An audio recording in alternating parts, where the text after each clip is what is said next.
Isaac had never been one to ignore someone in trouble. That morning, as he returned home from work after his night shift, the first rays of sunlight peeked through the morning mist. The road was still lightly traveled. The fresh air carried the damp scent of grass and asphalt heated by dawn. As he drove slowly on a slightly hilly section, he saw a car stopped on the shoulder. A sleek grey sedan, hood down, a flat tire. Nearby, a woman struggled with a jack, her movements betraying her inexperience and growing annoyance. Her brown hair, tied in a tight ponytail, escaped in a few rebellious strands along her slightly tense face.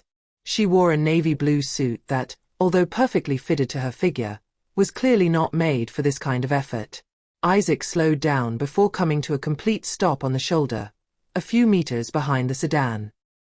He didn't hesitate for a second before getting out of his pickup and walking towards her with a confident step. "Need help?" he said in a calm voice. The woman jumped slightly and turned around. His gaze oscillated between relief and obvious caution. She quickly looked at Isaac, his sturdy build, his simple but clean clothes, worn jeans and a dark t-shirt slightly stained with grease. For a moment, he thought he saw hesitation in her eyes, but distress outweighed distrust. "Oh, yes. I tried, but I can't do it. This jack won't hold, and I don't even know if I placed it correctly." Isaac took a look at the device and immediately saw the error. She had not positioned the jack in the correct place under the chassis, which made the operation not only ineffective but also dangerous. "Do you allow that?" he asked, kneeling down. She nodded, leaning back slightly. Isaac rolled up his sleeves and got to work. His hands were used to physical exertion. In less than 15 minutes, the spare tire was in place and the sedan was roadworthy again. All the while, the woman watched him, first with suppressed nervousness, then with a mixture of admiration and curiosity.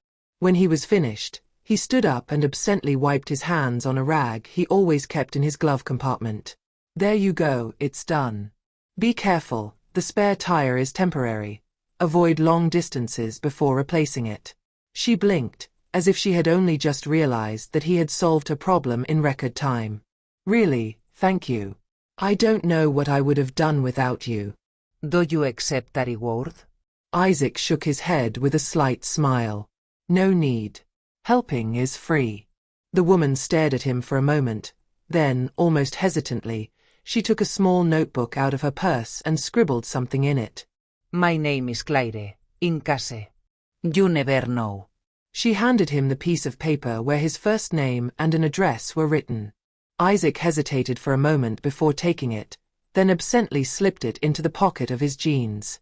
"Nice to meet you, Claire." Be careful on the road. He gave her a curt nod before returning to his pickup. He didn't really think about this incident anymore once he got home, too tired after his night shift. But 3 days later, something strange happened. Early in the evening, while Isaac was slumped on his couch, a beer in hand, he saw a black vehicle stop in front of his house. An SUV with tinted windows. Its engine was still running, but no one got out. A shiver of worry ran down his spine. Who could possibly be there? He waited a few minutes, hoping the car would leave. But nothing moved. Finally, driven by curiosity mixed with slight apprehension, he placed his bottle on the coffee table and stood up. He slowly opened the front door and stepped onto the porch. The SUV door opened in a smooth, measured motion. A man in a black suit got out. He was tall, well-built, and wore sunglasses despite the fading light. There was something intimidating, almost military about his appearance. He took a few steps closer, stopping just at the edge of Isaac's personal space. Mr. Isaac? He asked in a neutral voice. Isaac stiffened. "Yes, it's me. Who are you?" The man did not respond immediately. He made a vague gesture towards the car, an invitation to get in, as if it were a harmless step. Isaac carefully observed every detail, a bad feeling starting to creep into his mind. He felt the tension crystallize in his muscles, a silent alert that told him to be careful. A shiver ran down his spine, but he forced himself to remain calm. The car door was still open, and the man stood there impassively, waiting. Isaac stared at the SUV, trying to analyze the situation, wondering if he had just made a big mistake approaching this vehicle, but he didn't have time to think further.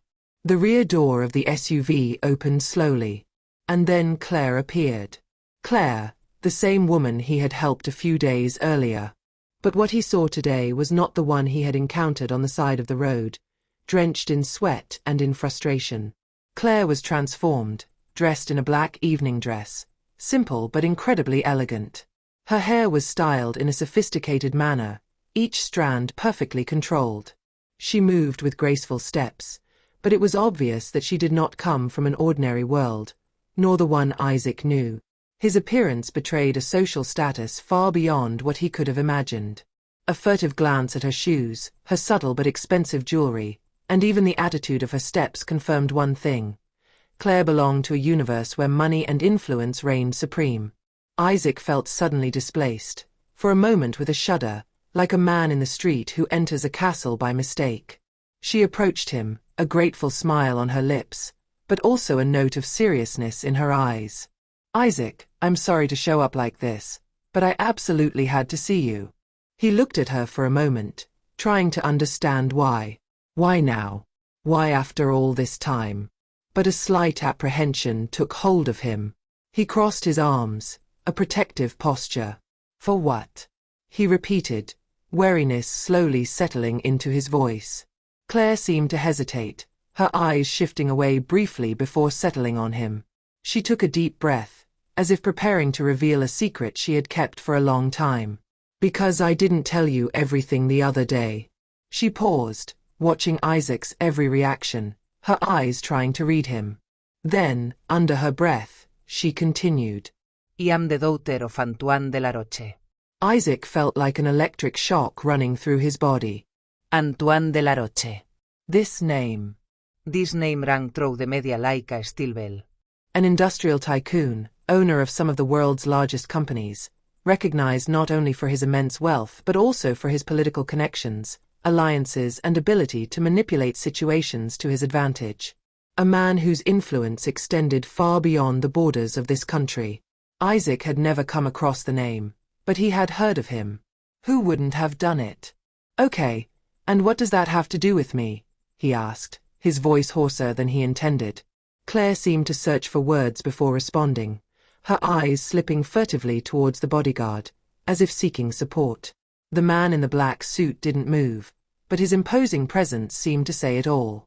"I think someone is trying to kill me." Isaac blinked, freezing in place. Everything had accelerated so suddenly that he hadn't had time to process everything. He had helped her a few days earlier, that was all. He hadn't seen any signs. No threats, no clues.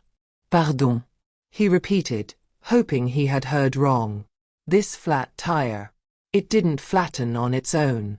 Someone sabotaged it. "And if you hadn't been there that day, it's likely I would have died in an accident." Isaac felt his heart speed up. The magnitude of what she had just said hit him like a slap in the face. Sabotage. She was a target, and he found himself right in the middle of it. Someone, somewhere wanted him dead. And he had been the fortuitous element that had saved her. But at what cost? His thoughts collided. "And now?" he asked, although the dawning fear in his voice betrayed his own doubts. Claire hesitated, her gaze once again crossing that of the bodyguard. She took a breath, as if the weight of the words to come would be too much to bear. "I want to know if you would agree to help me." Again. Isaac stared at her in silence, processing her words. He was a simple man, an ordinary worker, someone who was content to help a stranger. Why involve him in something so dangerous? Why him, and not someone else? But something in Claire's eyes, a glimmer of fear mixed with fierce determination, made Isaac realize that this was not just a whim. This matter was much bigger than anything he could have imagined. She wasn't just a woman in danger.